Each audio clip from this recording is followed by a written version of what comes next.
Hey guys, my name is Lasse and I'm an international team rider for duotone in the big air kiteboarding team.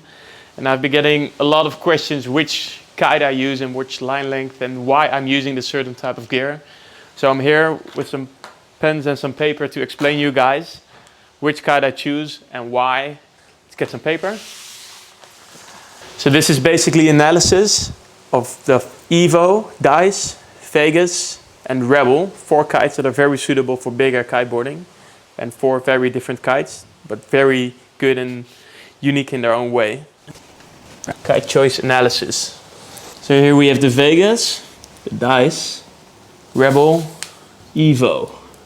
And there's 3 things that I use to look at a kite, which is the responsiveness, the lift, and the ease of use.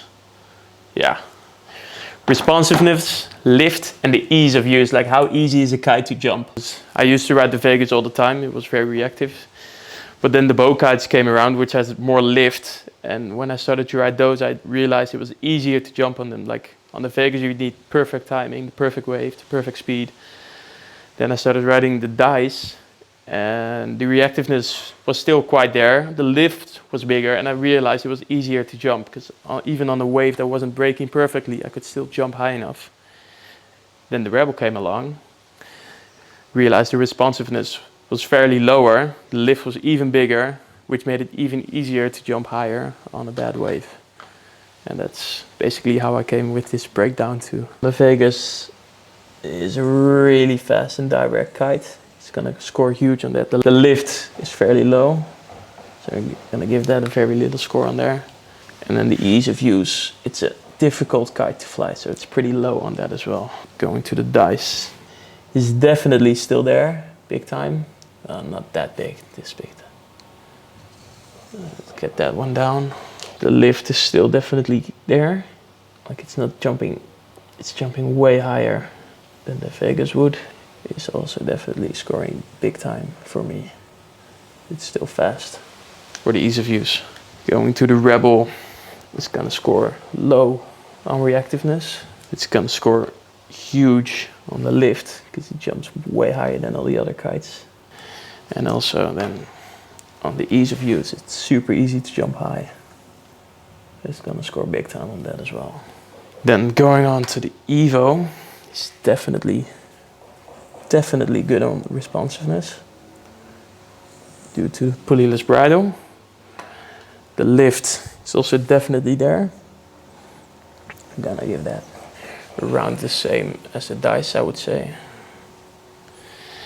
But the ease of use is definitely higher than with the Dice. So I'm gonna get that with a good old score here as well. So if we look at all the different kites,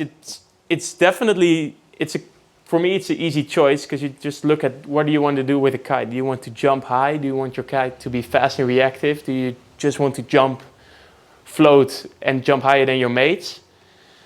Then you could go for the Rebel. If you would like a more reactive kite that could also be a bit more towards wave riding, then the Evo could be a really good choice. If you're like me, you want to jump high, fly far, do fun stuff, want to really fast and playful kite for mega loops and just overall boosting, then the Dice is, in my opinion, definitely the choice.